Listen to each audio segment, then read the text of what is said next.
Okay. And to my fellow board members, I remembered. Thank you. All right. So, hello, everybody, again. And we are so glad to see you here tonight. We've got an exciting program tonight on how to be a citizen researcher. The folks that we thought might join us tonight are not professional or skilled historians, but rather have an interest in learning how to identify information on people in their own histories, be it family or community. We will be here until 7 o'clock tonight. The program sponsored by the Maryland Women's Heritage Center in partnership with the wonderful staff people of two local libraries here in Mountain, Maryland, the Allegany County Library and the Ruth Enlow Library of Garrett County. And we are going to stress the important role that everybody has in identifying women of history in their communities, and also talk about some of the resources that would be available to them.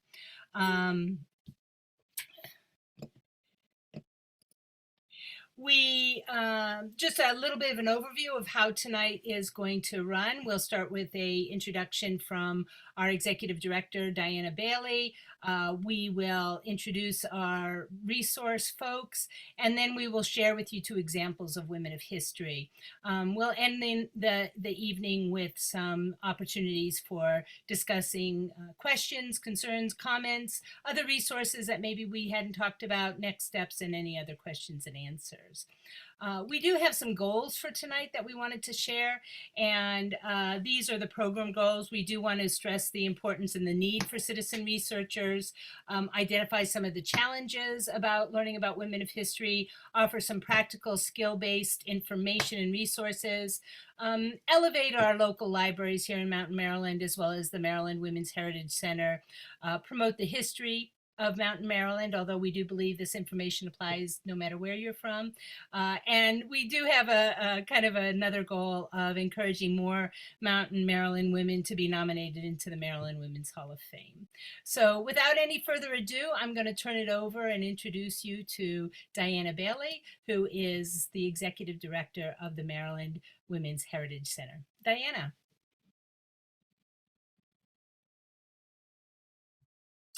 And she may be muted. Diana, are you muted?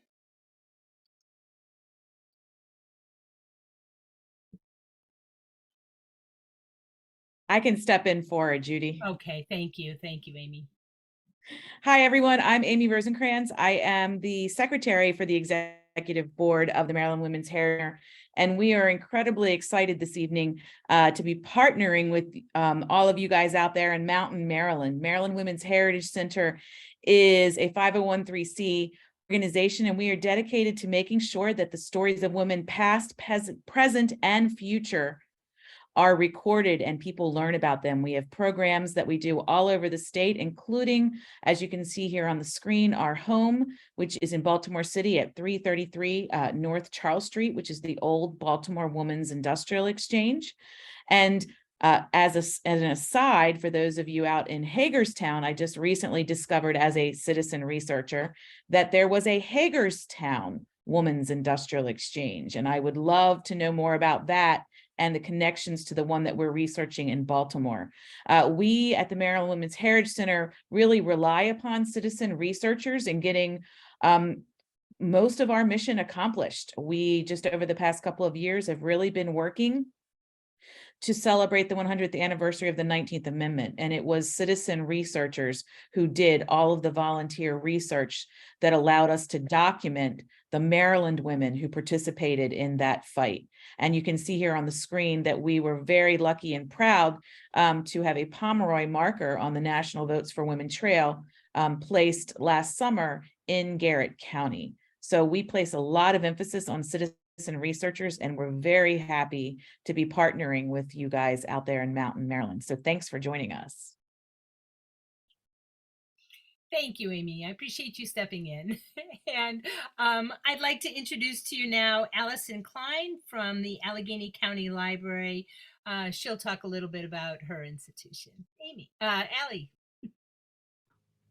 Hello, I hope everyone can hear me okay. All right. My name is Allison Klein. I am the coordinator of events and programming, the world's longest title, at the Alleghany County Library System. We have 6 branches throughout the county, and as you can guess, each corner has pretty big differences in history. We all know every community has a rich history, and the best way to really understand and appreciate the history is by learning about the people who shaped those areas. So, by researching local citizens, we can really gain valuable insights into social, economic, cultural fabric of our community and learn more about our own roots and even long forgotten family stories. So, a big thing at Allegheny County Library System is really telling our story. And so we try to help with a lot of the history. I feel like there's so much rich history in Allegheny County too. I had friends visiting over the weekend and I was like pointing out all these historical things and they were like, there's so much packed here. And I'm like, I know it, it's hard to keep up.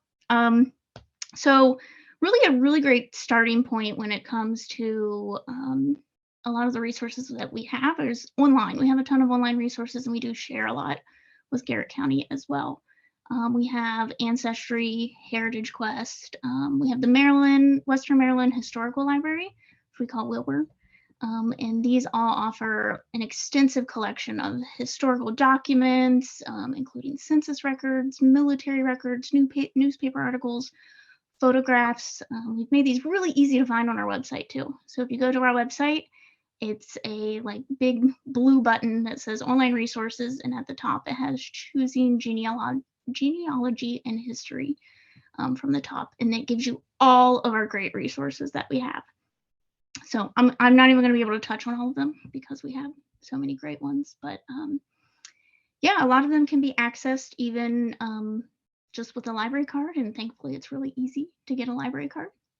So Ancestry is really great for looking up life records, wills, directories, other public family trees, and there are various ways to research, like by name if you have a name. If you don't, you can also look by state. And this actually searches over 4,000 databases.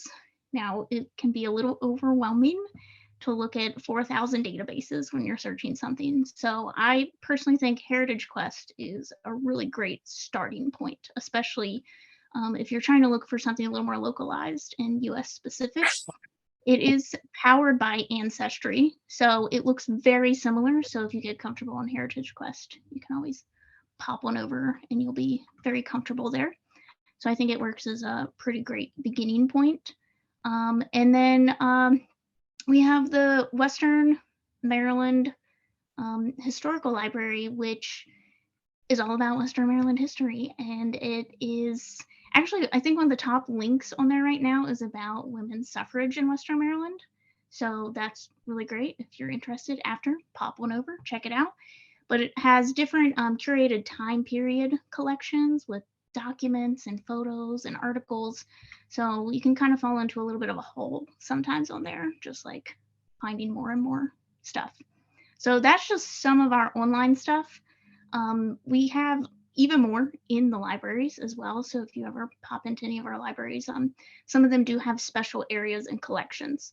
So we have a lot of reference material that can be read within the library, and you're always welcome to make copies, and the staff would be more than welcome to help you make copies of anything you would come across. So the Washington Street Library has its own special Maryland collection of reference books, and these have historical books, documents, directories, and a lot of other things, and they are kind of color-coded based on like different interests and whatnot.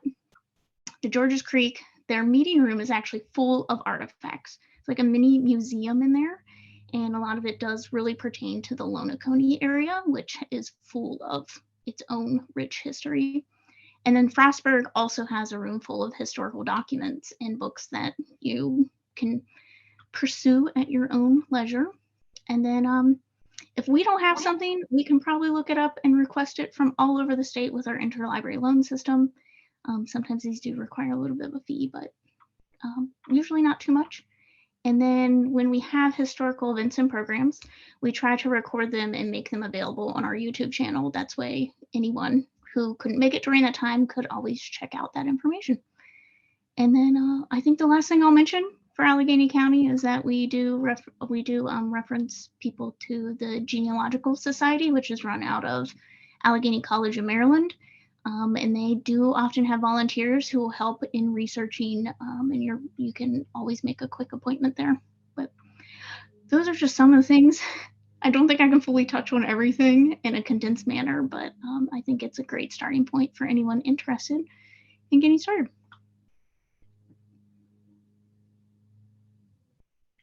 Thank you, Allie. And I should have mentioned at the beginning, we will share a listing of all of these resources, the online links, at the end of this session. So it'll come in a PDF in the chat box, and we'll make sure that everybody gets a copy of it. So don't feel like you have to scribble down URLs or anything like that. All right. Well, let me now introduce you to Thomas Vos, who is the Executive Director of the Ruth Enlow Library in Garrett County. Thomas. Well, hello there, and it's very good to be able to be in front of y'all today. Now, Allison's already, covered a lot of the resources that we have on offer here in Garrett County because, like she said, we do share quite a bit. I'll touch on a few more, though, that we do have over here. And I want to emphasize, too, that when you're researching these sorts of topics, and we are very proud to have been part of some recent research on, different subjects like gender and race in Garrett County that, have historically gone kind of unstudied for a very, very long time. But when you're researching these topics, a lot of the time you have to appreciate that you're probably going to be one of the very first people to do it. And so, you probably want to think about making it easier for the next person so that they can find your research easily.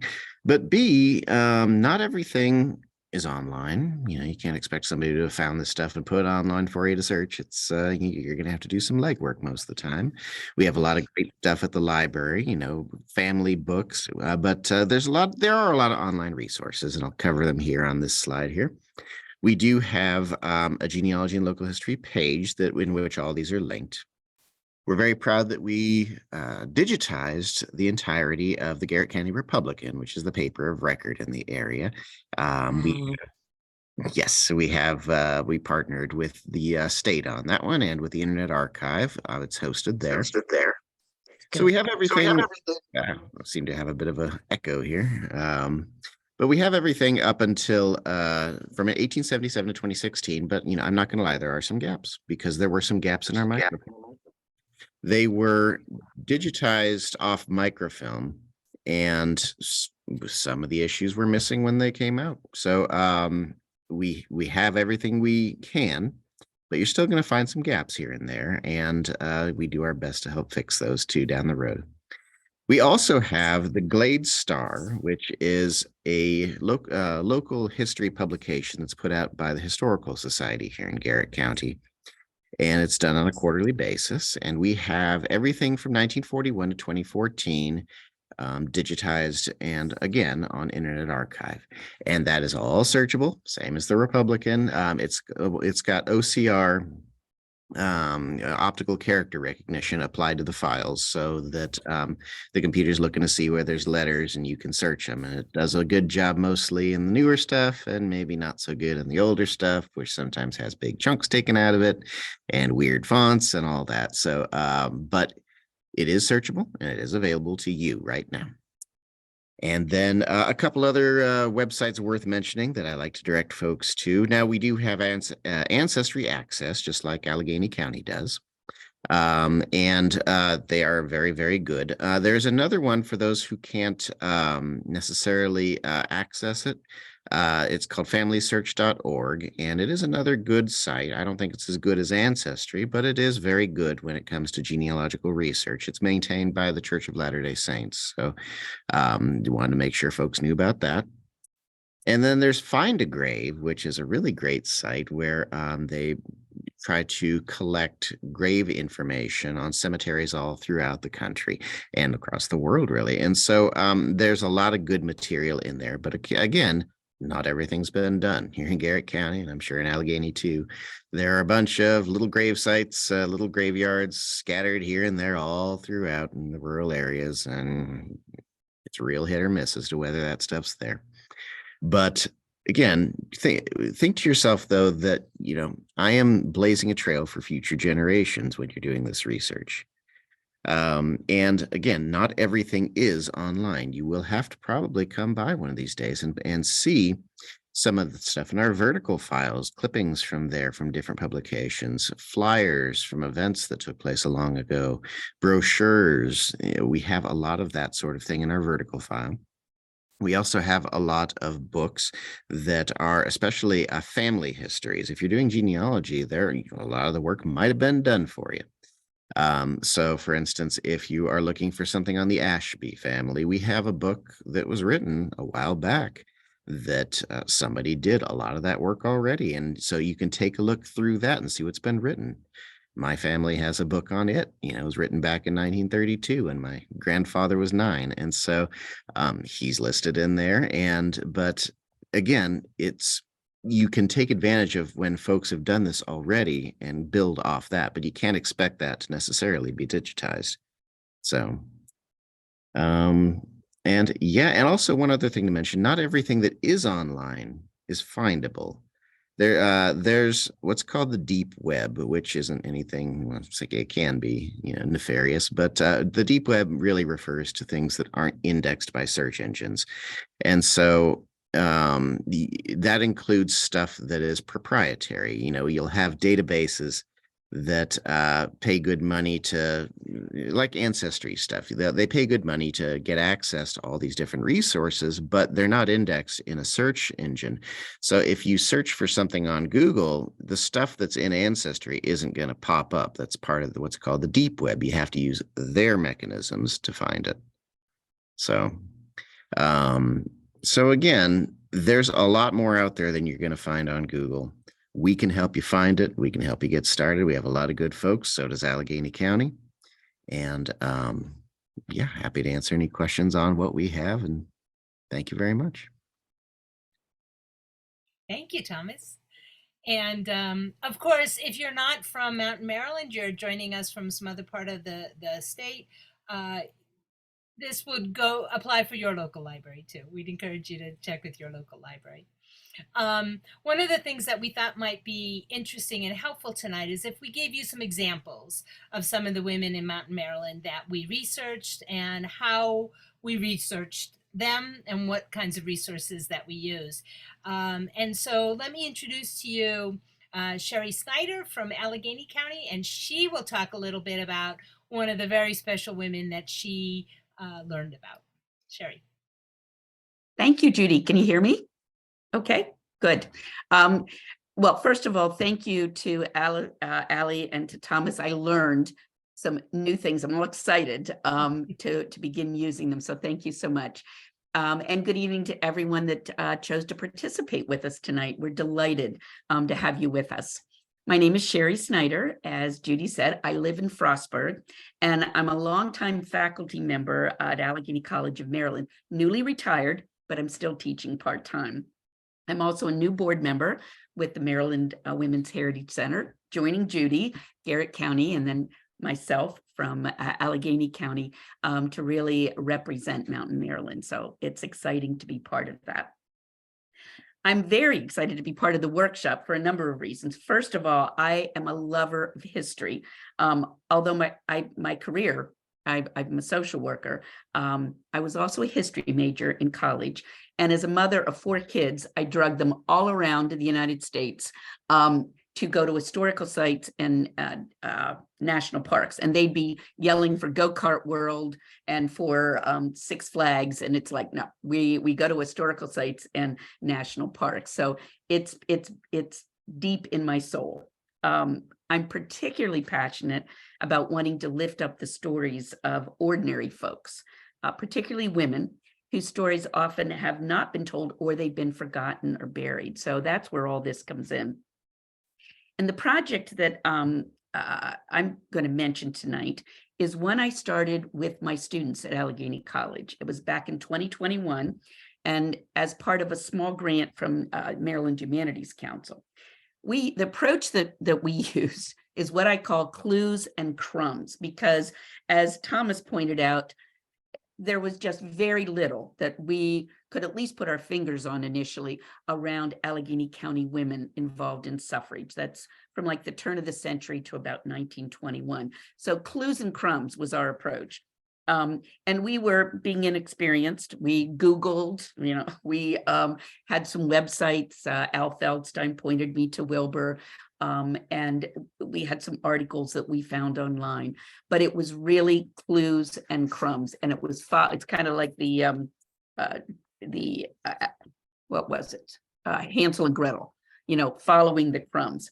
But by using this approach, we identified a list of about 10 to 12 women whose names were showing up. We didn't know much about them, but their names were showing up in Allegheny County as being involved in suffrage. Based on those names, I chose 6 women to start my more in-depth research, and I've been working for the last couple of years. So what I'm going to do in the short time I have allotted is I'm going to share some of the resources that I tapped, some of the barriers that I ran into, but I want to start with a brief summary of the woman, one of the women I've been researching, and that is Florence Peer McCaig. Now,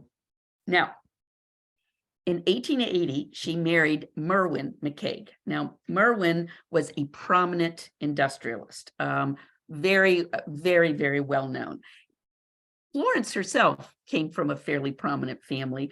Her brother was Congressman George Peer, and they had one son. It was William Wallace McCaig III. And some of you that are participating tonight may know the McCaig Scholarship. The McCaig Scholarship has been supporting the education of young people in Allegheny County ever since William Wallace McCaig III established it in the name of his wife. When she died, he left these funds in perpetuity, and they are still being administered and still helping young people to go to school. So if you know the name McCaig, that may be where you heard it from. That would have been Florence's daughter-in-law that it was named for. In 1911, Florence was chosen as the first president of the newly formed Allegheny County chapter of the Just Government League. Now, Just Government League was in Maryland was a major organization working to fight for women's suffrage. So 1911, the chapter's formed and Florence is named as the first president. Very cool thing that I found was that in 1913, the Baltimore Sun reported that Florence carried the League banner in the March 1913 Washington, D.C. suffrage parade. This was a huge, huge deal. Then in March 1914, Florence, still the Just Government League president, gave the address at the opening of the new headquarters, Cumberland headquarters of the Just Government League. So she was still functioning as president at that point. However, in May 1914, she stepped down as president of the Just Government League due to ill health. And in 1915, she died and was buried in Rose Hill Cemetery in Cumberland. And are you able, Judy, to bring that, go back to the original slide? I think you had put the gravestone, yes. If you look in the lower right-hand corner, it says Florence Peer, wife of Merwin McCaig. What's interesting, and it was Dan Wetzel, who's been one of the people that I've turned to for guidance and support. He's a local historian, a retired history teacher who did all kinds of research every year with his students, just incredible research on all different topics in Western Maryland. And he took this picture and sent it to me. And what he pointed out was it was very unusual for a woman on a gravestone to have Florence Peer, not have McCaig. She had her birth name, wife of Merwin McCaig. So again, maybe they just didn't have enough space on the gravestone, although I'm sure the McCaigs could have afforded as much space as you needed to put the whole name. But an interesting fact, and again, Dan Wetzel pointed that out to me. So I just want to share a few of the resources. Many of them Allie's covered and Thomas have covered as well. But even though I started out with the kind of clues and crumbs and Google and very unsophisticated approaches, the one place that I did end up that was very helpful was newspapers.com. And that came because the Allegheny College librarian, Barb Browning, and I think Browning is a famous name in Garrett County, but Barb had pointed me to the genealogical library, which Allie mentioned is housed in AC's library. And there I had free access to newspapers.com, but I had to go in and use it. And the people there were very helpful. The volunteers, they got me on, they helped me with using it. But eventually it got so I wanted to be able to work at home, not just once a week and travel to AC. So I looked online, and just to let you know, there is a 7-day trial membership that you can sign up for, so you can play with it, see what you think, and then you can pay for a subscription, which is what I did. And I loved that because you can search by name, you can search by location, by dates, by newspaper, or all of them. And it also has a feature that when I would go in, for example, with Florence, it would bring up articles, and I could just use some technical tool where I framed the article that I wanted. I would click clippings and write a little annotation, which would go with it, and it would be stored in my account. And I can go back. I didn't have to print everything out. So that was, to me, a real wonderful resource.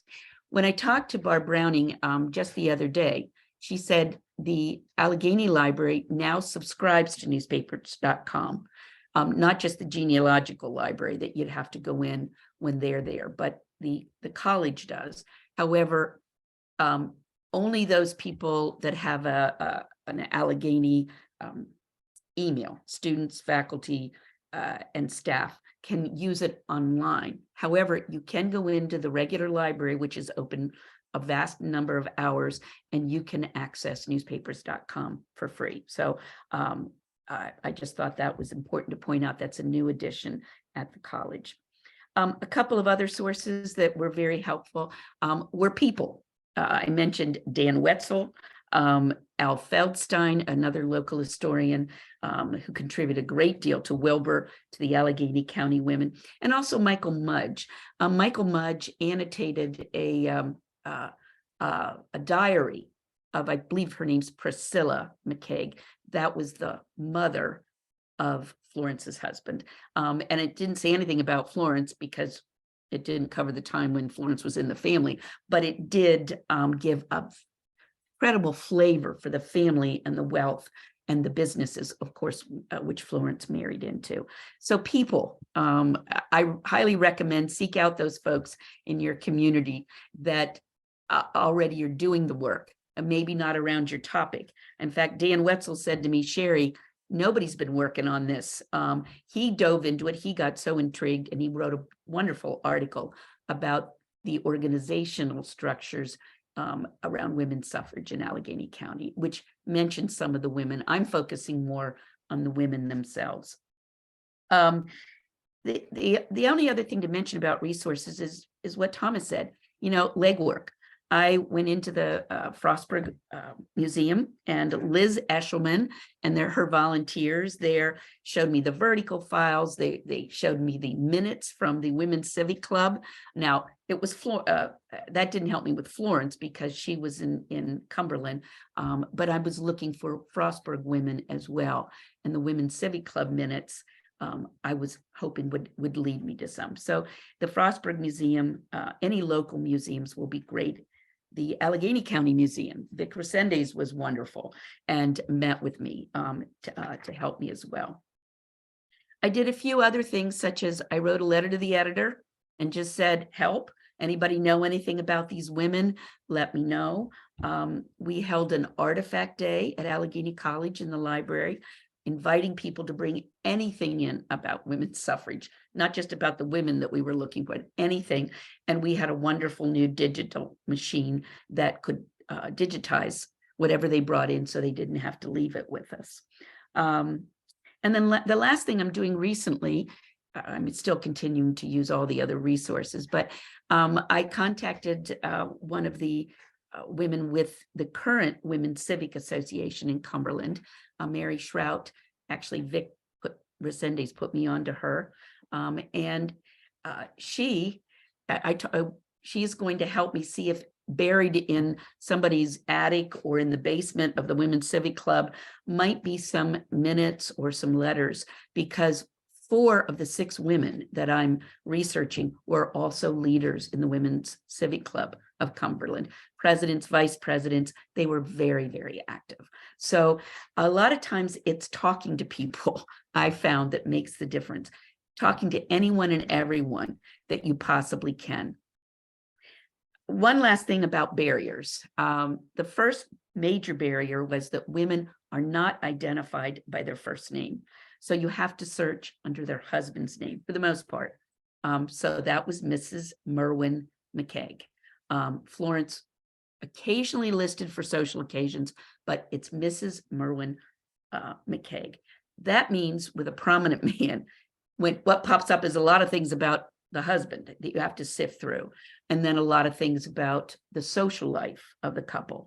But digging down deep in, I could find articles about Mrs. Merwin McKeag. But one of the women that I'm researching, Ellen Harris, her husband's name was Edward Harris, Mrs. Edward Harris, and I only recently found one reference to her name. We didn't know what her first name was.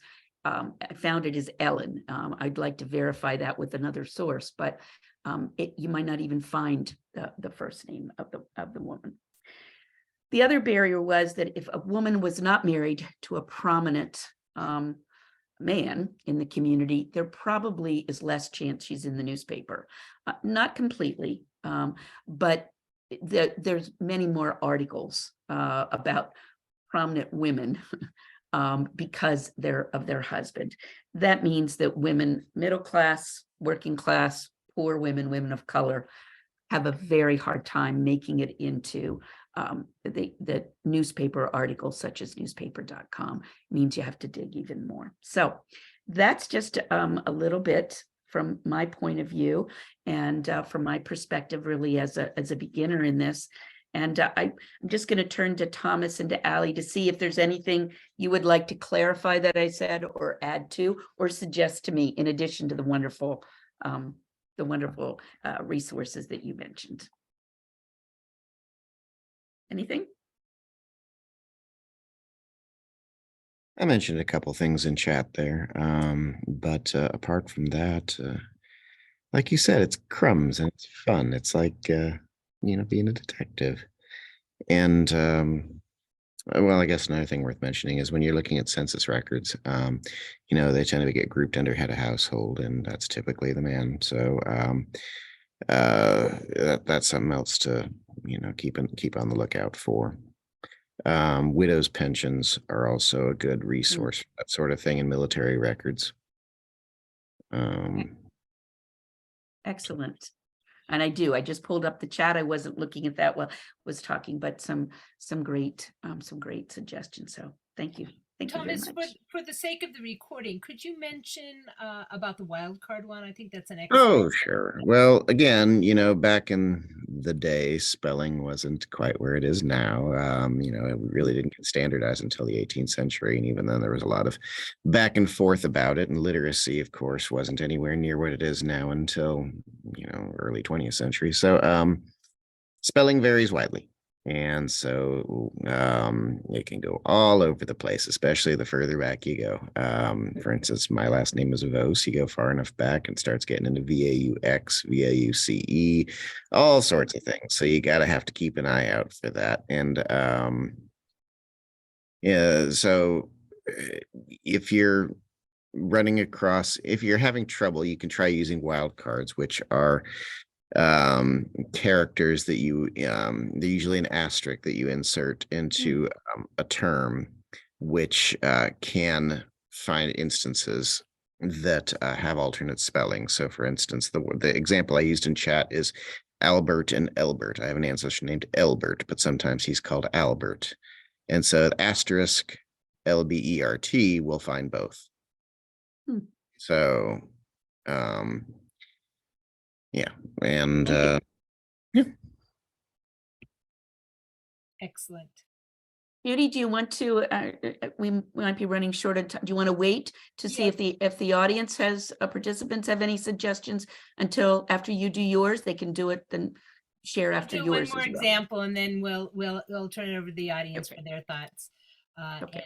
and suggestions. And I apologize for continuing to skip through this this PowerPoint. It seems to be beyond me a little bit. So let me officially introduce myself. My name is Judy Carbone, and I am on the Maryland Women's Heritage Center board from Garrett County. And I'm so pleased to be working with Sherry, and that the board reached out to both of us so that we could make sure that Mountain Maryland women were being included. And that's kind of how I got my start. I've always loved history, but I never had really done a lot of in-depth historical research into single people. Well, I did in high school, but not since then, and that was a long time ago. But in 2019, a representative, one of the citizen researchers from the Maryland Women's Heritage Center, called and asked if I could help identify some suffragists in Garrett County. She called me because I'm the president of our AUW branch and a couple of other women's organizations here. So she thought that I might be able to help, and I took the chance. I was really intrigued by it, wanted to know the suffragists that we had here in Garrett County. The information was being used by the Heritage Center's project for identifying suffragists across the state of Maryland. So I had lived in Garrett County for about 20 years before that call, and never had really heard of much talk about suffragists in our community. So I thought that it was important that I do some digging, but I wasn't really sure where to go. So the very first place that I went was to our local historical society. And unfortunately, as Thomas said, there really wasn't a lot of information on women who may have been perceived back in the time as kind of causing some trouble.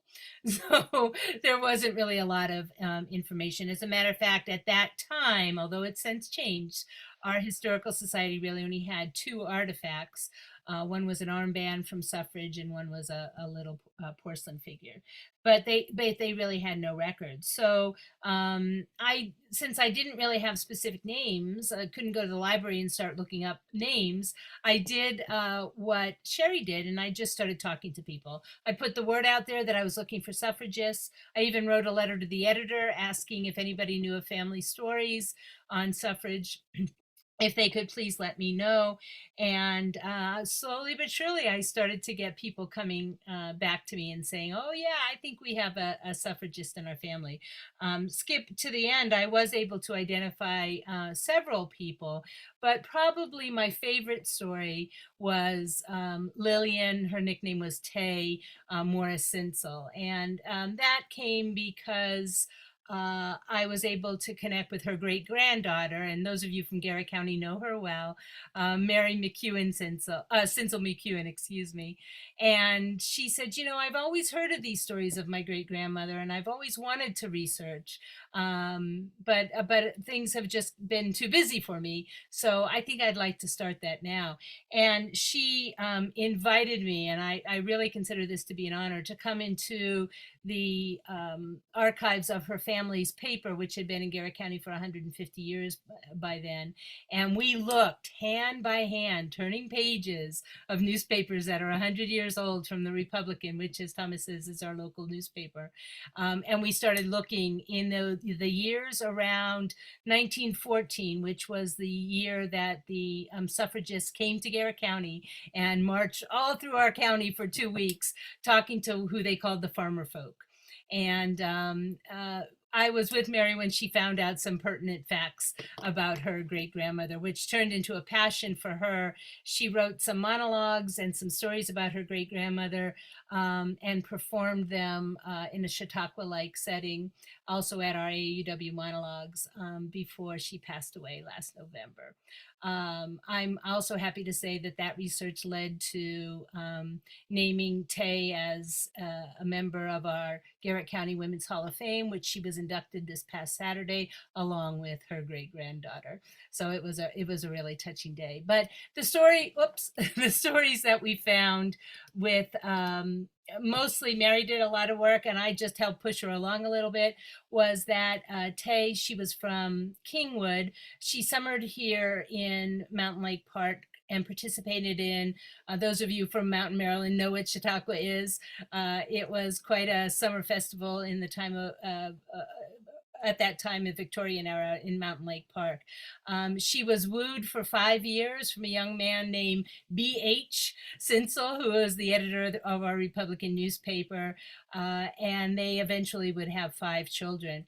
In 1914, when the suffragists came to Garrett County, they came through Cumberland. They took the train to Cumberland, marched from Cumberland to Frostburg, through all kinds of small towns here in Garrett County over 2 weeks. They marched 125 miles. There were 7 suffragists, and they ultimately, Tay was the hospitality chair for the Just Government League in Oakland, and she participated in hosting them. She would also have suffrage teas in her house, where she would invite women to her house and talk about suffrage, voting for women, and also temperance. That was something else that they talked quite a lot about. It went hand in hand. In 1920, it was October, she was the 3rd woman in line in Oakland to register to vote. And that was something, sitting that day with Mary going through the papers, that we found in an article in BH's paper. He wrote about it, and he wrote a lot about suffrage topics, which Mary thinks probably Tay had a hand in, even though she didn't get credit for it. She was also a wonderful artist, and created some amazing paintings, religious paintings in some of the area churches. Unfortunately, those don't survive, but some of her smaller family-owned paintings do. Upon the death of BH, she became the, in name anyway, the publisher, although her sons really did a lot of the work, which she retained that title until she died in 1961. She was an amazing woman, and I'm so honored that I got a chance through some of this research to get to know her a little bit more, and to get to know Mary a little bit more too. But some of the resources that were used in kind of coming up with some of her stories, first of all, in terms of suffrage in Garrett County, it was Al Feldstein that pushed me to the Wilbur pages, and there under the suffrage archives in Wilbur are some of those Republican articles that BH wrote, and including one that mentioned that the 1914 march through Garrett County registered 800 new members of the Just Government League, and at a cost of about $130 for their chip, was quite an example of being frugal, BH thought, and he thought that was quite a feat. Definitely the conversations with the direct descendants, as Sherry said, were incredible, and Mary just dug into it and did a lot of that research on her own, ultimately to try to fill in some of the gaps using newspaper.com and Ancestry. Now the libraries, thank goodness, have free access to that, but it's only on site. You must be in the library. Is that right, Allie and Thomas? Yeah. So you can go to the library, at least in Garrett County and Allegany County, and use Ancestry.com. I ended up purchasing a subscription to it and got really obsessed with looking at my own family on it. If I might jump in, Ancestry is better, but that's why I mentioned FamilySearch.org, because it is remotely accessible too. Ancestry was cool during COVID and gave remote access, but then they took it back. Darn. Well, it is a wonderful site, and since that time where Mary was showing me the Republican papers, thank goodness, thanks to Thomas and some other folks, they are now, the Republican newspaper is online. I'm imagining that in some other small towns across Maryland, they're also online. Mary also used something called the Tableland Trails, which is a quarterly magazine that was only published between 1953 and 1963, I believe it was. But it is connected to Wilbur as well. She found some writings of her great grandmother there, and that was pretty exciting that she did. Some of the barriers that I've encountered in researching some of the other suffragists in our community, as well as working with Amy Rosencrantz on doing some research of the women from the Women's Industrial Exchange in Baltimore, definitely that going by their husband's name. You need to know their husband's name in order to find some of the women from this era and beyond. The misspellings I also encountered. I didn't know about the wild card. I'm going to use that one. But the misspellings I definitely encountered. And also the time it took to research through some of these sites, the women's names or Mrs., Mr., Mrs., going through so many teas and vacations and so visited such and such, and particularly from some of the more prominent and upper class women, those were a lot of the times that they appear in the paper is when they're visiting somebody or having a tea. And again, in terms of the community, being in a small community where yeah, we're doing a lot more to recognize women, but even in those few short 4 years, we've come a huge way. In the beginning, there just wasn't a lot of information. Now there are women in Garrett County who are doing some amazing research into other women. Kudos to Beverly Rayleigh Robinson, who's writing some books on remarkable women, just little snippets of their stories, and she's been identifying a huge number of women. And we are trying to do some more work around getting stories about our Women's Hall of Fame women over the last 25 years up online so people can see them. If I had any suggestions or tips, I'd say you're never done the research. Once these women get into your lives, you're always looking for new information about them. They become kind of like friends. So just don't stop. You might not find something immediately, but you'll find something else. And that we definitely do need more women from rural communities in Maryland to be recognized in our state Women's Hall of Fame and all of our state recognition of women. We can't expect them to just come to our small rural communities and identify the women themselves. We have to be citizen researchers and citizen advocates for some of our women of history and know them and promote them to other organizations in the state. So that's what I wanted to share, and I would be happy to talk about Tay for a lot longer and some of the other women that I've been able to research. But we've come to the time where we want to turn it over to those who are online to see if anybody else has questions or other resources that they've been successful using that they like to share, or a story, whatever it might be. We'd love to hear from you. And just feel free to unmute and jump in.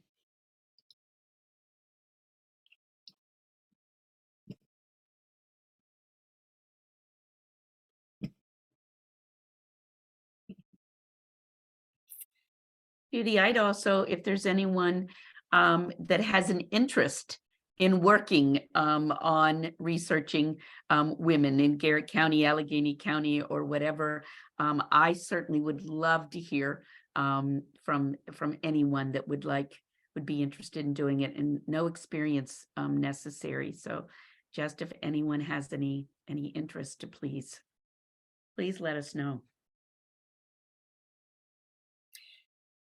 That was one thing that we wondered about. Thomas and Allie have both said that they would be happy to invite a group of people who might be interested in seeing some of the resources, talking together about, are there other people in our communities that we'd like to do some more research on?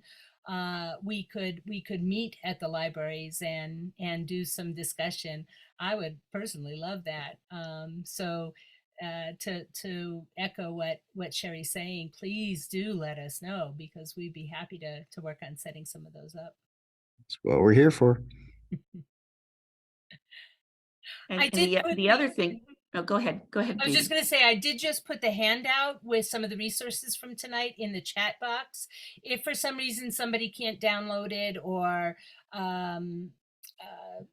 can't in any other way get it, I'll be sure that we put an email in the chat that you can reach out to one of us, and we would be happy to share it that way. Sherry, go ahead.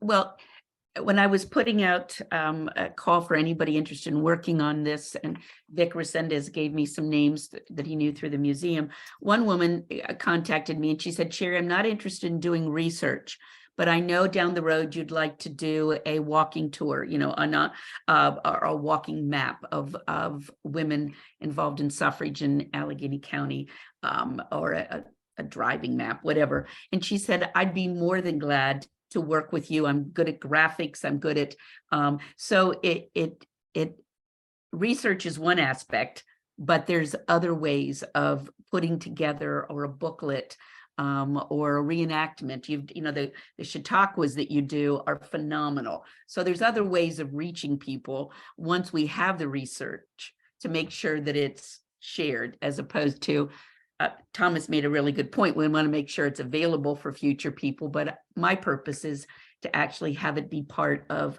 what people see and learn in Allegheny County in the school system, or tourists, or people, that it becomes part of our heritage. So other skills other than research are always welcome.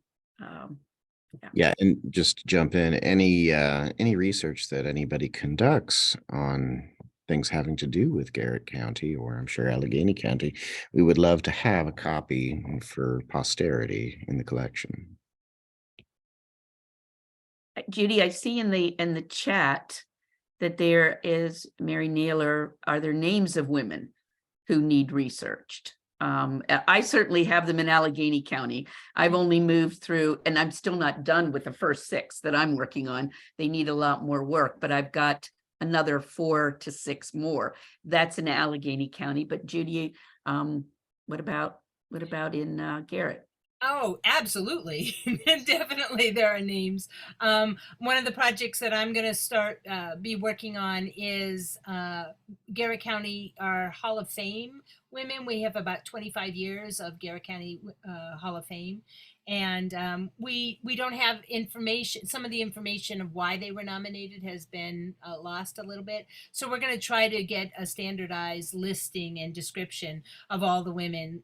So yes, there are some of those women that need to be researched for sure. And they always lead to other women that need to be researched. Once you start digging in, it's pretty interesting. So absolutely.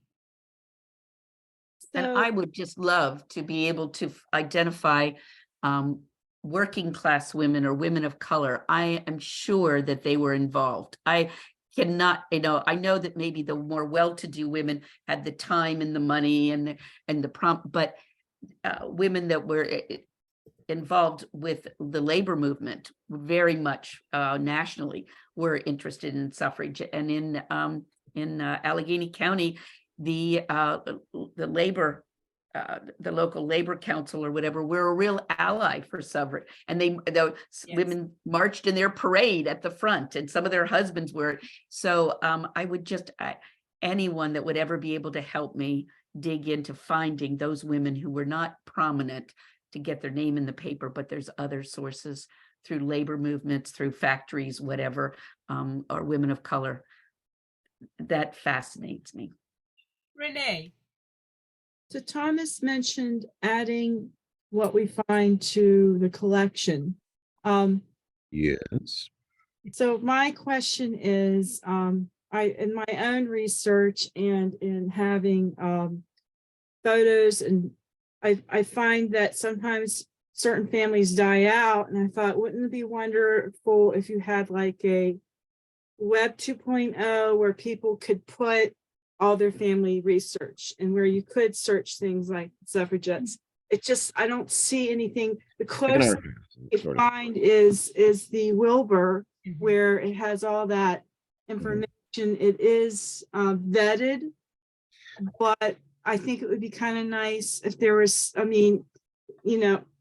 if we could have something like that. Sure.